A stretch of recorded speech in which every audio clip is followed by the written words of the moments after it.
Agra. This is the city home to the Taj Mahal, one of the 7 wonders of the world, and so much Mughal history. But just because we've seen Agra and the main sites here doesn't mean that that's all Agra has to offer. About 50 kilometers west of Agra is an incredible town with just as much history as Agra, and yet most foreigners forget about it and just spend their time in the center of Agra. This is the journey of how we start to explore the outskirts of Agra, and it starts with an adventure right now. Hi.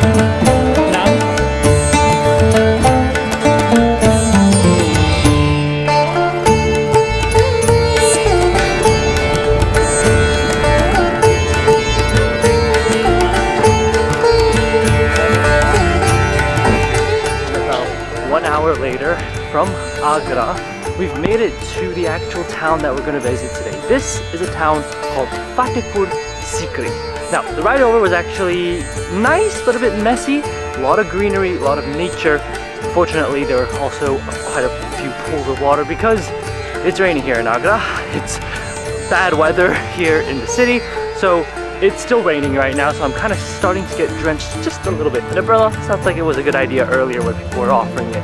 But Fatehpur Sikri is an interesting town. It has a lot of Mughal history as well, but it is a sort of area where there's a lot of different complexes, a lot of different temples, a lot of different mosques. So you need to get a golf cart to sort of get around to all these places. So we have to get a transport here locally in Fatehpur Sikri itself, and that's how we're going to get around. So we're going to try and figure that out first.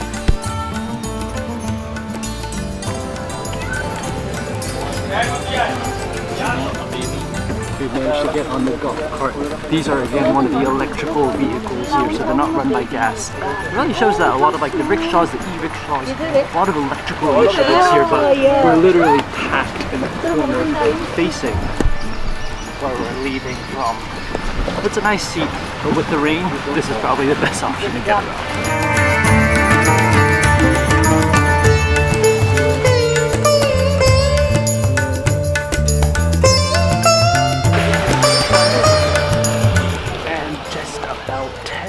Away from the parking area, we have officially made it to the complex of Fatehpur Sikri. Now, Fatehpur Sikri needs to be divided clearly between Fatehpur and Sikri. Fatehpur was the original sort of mosque complex area. Where we are now right now is Sikri. Sikri referred to the palace that was built by the Mughals, specifically Akbar the Great, when he decided to move the capital of the Mughal Empire and his administration all the way from Agra to 50 kilometers west of Agra right here to Fatehpur Sikri. Now, the reason he moved the capital was because he wanted to have a new capital because of a priest who was apparently born here and ordained this place to be a very important place. So that is why he set up his capital right here just for a temporary amount of time, because after that his descendants eventually moved it back to Agra, and that's where it remained for quite some time. But if you look at this place, it is beautiful. It's got that pink sort of red sandstone color, but unfortunately it is raining right now. So we're staying here for a bit, but we've already bought the ticket and we're gonna go ahead and head in to the actual palace soon and see what Fatehpur Sikri has to offer, learn a little bit more about the history of this place, and show you why this is one of the places worth visiting when you are here in the city of Agra.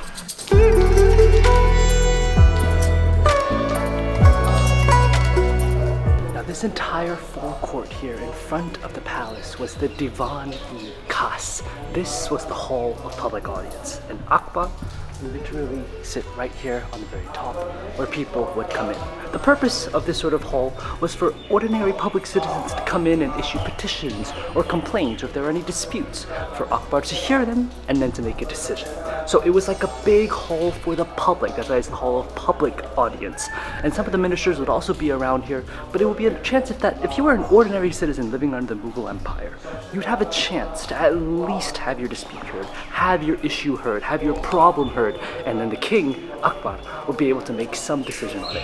As you can probably tell, it's a really, really large area, because if there were many thousands of people who were here, they needed space to accommodate everyone. In fact, Fatehpur Sikri, when it was built at the time under the reign of Akbar, was actually bigger than London at that time. So it was a massive capital of the Mughal Empire at the time, and that's why they needed so much space for all public members to be able to make complaints and issue their problems to the King Akbar to resolve. unlike what we just saw once we passed through the gate, this right here is the hall of private audience for the king. Maybe other empresses, other emperors from other areas who are coming. This would be the hall where they would be hosted, and you can tell it is a magnificent hall. This is called the Jewel House. I think that's what it's called. Now the legend has it that here in Fatehpur Sikri, there is one place where you can have a jewel, and through that jewel, Akbar, and or anyone actually in the past, would have been able to see the Taj Mahal. So after the Taj Mahal was built, which was after Akbar's time, you could look through that jewel and you'd be able to see the Taj Mahal 50 kilometers away from Agra. Now, whether that's true or not, nobody will ever know now, because unfortunately the Brits actually stole all the jewels. They looted it, they put it onto their crowns, and the jewel has never been found again. But Fatehpur Sikri was where that jewel was located for many, many years, and legend has it that you can see the Taj Mahal from it. You can see here on the design of the pillars all the different styles of architecture: Muslim, Hindu, Christian. It's Akbar the Great's mixture of different cultures here in the Mughal Empire.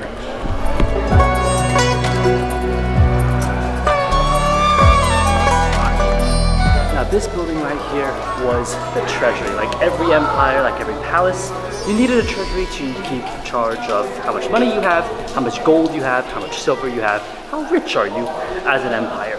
Now this entire treasury building would have been stuffed to the brim with gold, silver, and account charts that would dictate how much money the Mughal Empire had and how much they had in finances. It's important to remember that this was happening around the 1500s, over 500 years ago. They already had such advanced accounting and management of the resources here in the Mughal Empire.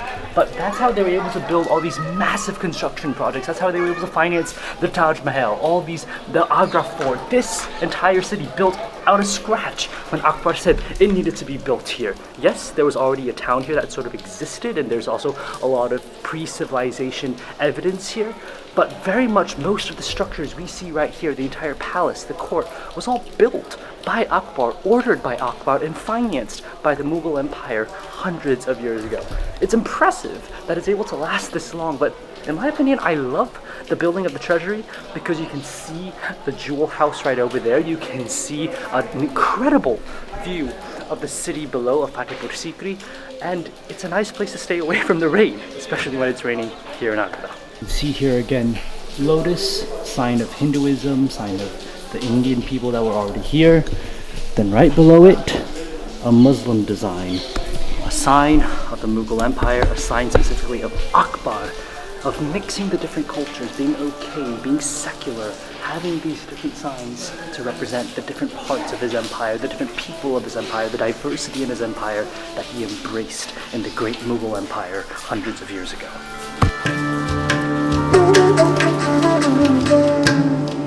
As I walk through all these massive halls here, I just can't help but think about how many people used to live here. I mean, look at this massive structure behind me.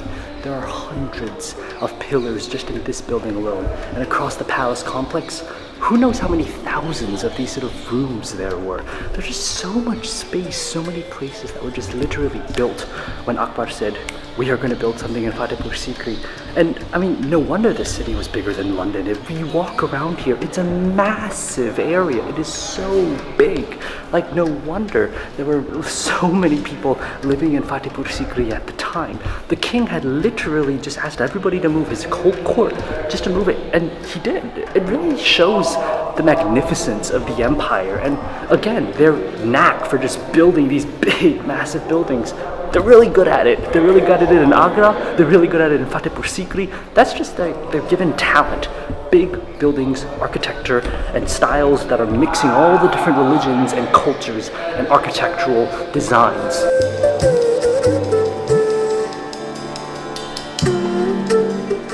I've mentioned many times that the Mughals invaded India, but you might be wondering, where did they invade from? Well, the Mughals were coming from Afghanistan, Pakistan, and eventually came to India, where they laid the capital in Agra and, well, in the time of Akbar, here at Fatehpur Sikri. But because they were from Afghanistan, there were a few different cultural norms, one of them being that the king could have many, many wives. Yes, there were some Hindu kings and some Rajput kings that were already having multiple wives, but definitely with the Afghan kings, with the Mughal kings that came in, they were allowed to bring as many wives wives as they wanted. Now, what was interesting about Akbar is that he was himself a practicing Muslim. He was a good Muslim. However, he had multiple wives that were of different religions. He had a Christian wife, he had a Hindu wife, and he also had a Muslim wife. His wives would be set inside this entire massive courtyard here, the harem, which is originally from Afghanistan, the concept of having all of his wives living within one massive courtyard. It's a four-walled courtyard, and basically you can see all the different rooms where the ladies would have lived, where they were hidden from the view of outsiders, and they were protected deep within the palace walls. In fact, this is the interior part, the inner part of the palace already, where we were earlier with the treasury and the other halls. Those were all the external parts. So this was designed to keep the woman inside the palace, protected and obscured from the view of the public. It is a massive place, and it's a beautiful place. But while it may look beautiful, it's important to remember that the wives weren't allowed to be free. They weren't allowed to roam around, so they were sort of locked in a very beautiful and golden cage that they were never, ever going to be allowed out of. Again, with the column, you can see all the different designs. You've got Hindu, Muslim, and Christian designs all across just one pillar. It's why Akbar earned himself the name Akbar the Great. He allowed all different religions to come in, and he respected different religions and cultural heritage within his empire. And literally just like that, we have officially left Fatehpur, the region of the palace and everything. We've left Sikri, which is the original palace and everywhere. But once you leave it, you enter Fatehpur, which is what the town was originally. It was the city, it was a town of a big tree, is what's called. So Fatehpur, Pur referring to the Hindu word for like town like Jaipur, and Fateh referring to a big tree here. So one of the things that's right next to the big palace is a mosque. So we're gonna go ahead and check that out because it's one of the grandest mosques here in this region of India. It's supposed to be beautiful and also built under the Mughal rule. So let's go ahead and let's check out this legendary mosque that I've heard great things about.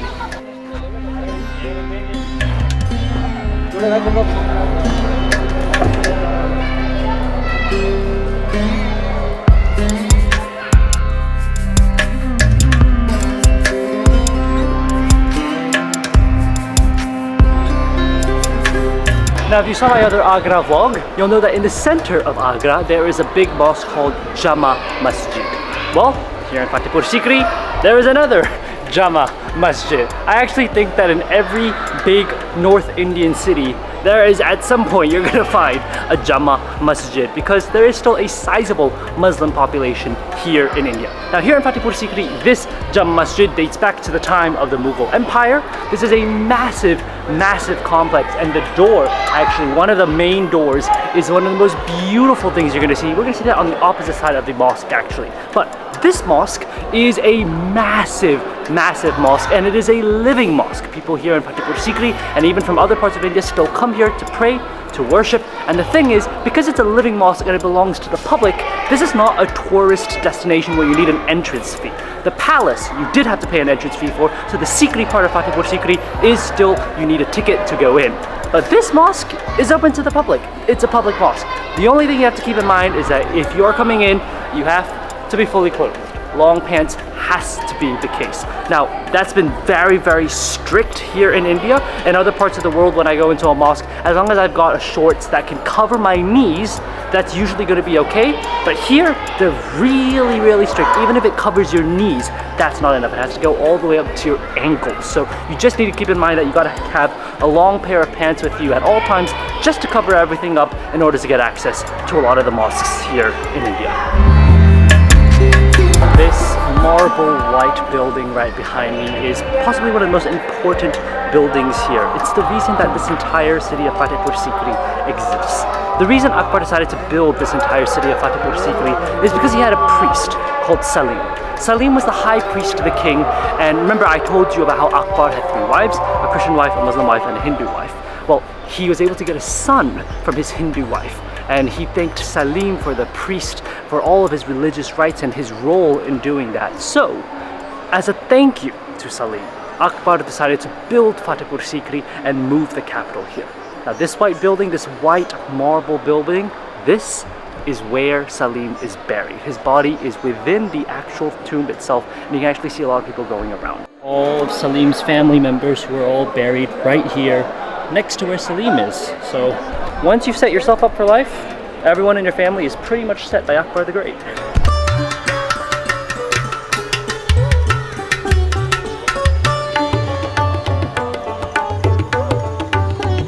Hi. नाम क्या है? क्या? आलू stake.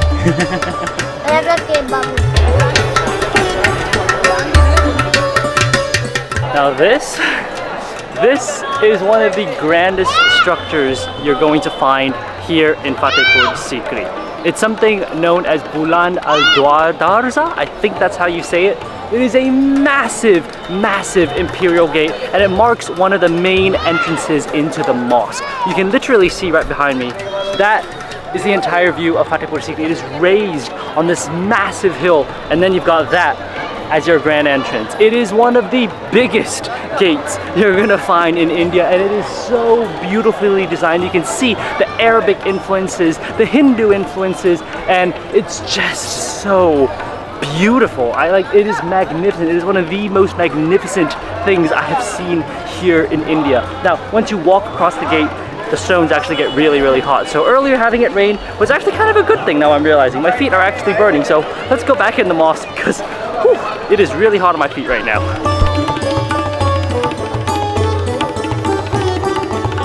The shade has instantly cooled down my feet. I feel so much better already. And just like that, we are back at the tourist complex parking lot where I got dropped off this morning here in Fatehpur Sikri. Now, I have to say first, Fatehpur Sikri is definitely doable within half a day. You could easily do a day trip, visit Taj Mahal 4 in the morning, then come here to Fatehpur Sikri and get out of Agra in one day. I just had more time, so I decided to take advantage of that and come to Fatehpur Sikri on its own day. But the truth is, Fatehpur Sikri is not the biggest place ever. A lot of the archaeological sites, as you're going in, you'll notice they're pretty run down, they're no longer visitable, so that's why you're only really visiting the main palace and the main Jama Masjid, the mosque. Aside from that, there's not much else to see here in Fatehpur Sikri. With that said, what you are seeing is incredible. The palace is beautiful, the mosque, the actual door is incredible. The gates into this place are really magnificent from the time of Akbar. This is older than the Taj Mahal. Taj Mahal was only 400 years old. All of the structures here in Fatehpur Sikri are 500 years old, which makes it one of the most historic and one of the most beautiful places, especially if you're trying to learn more about the Mughals and Mughal architecture. Now, it's not easy to get here. You have to take a bus if you want to, or you can get your private taxi, or you can arrange for a rickshaw. But there are a few options to get here, and you can always choose which option you want in order to get here from Agra, but you do have to do it in advance.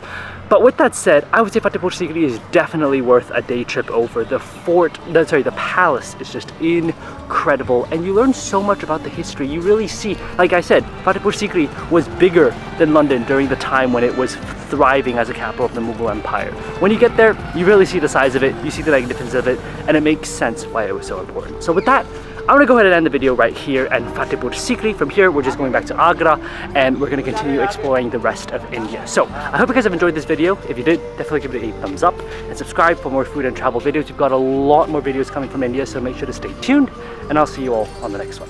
Bye guys.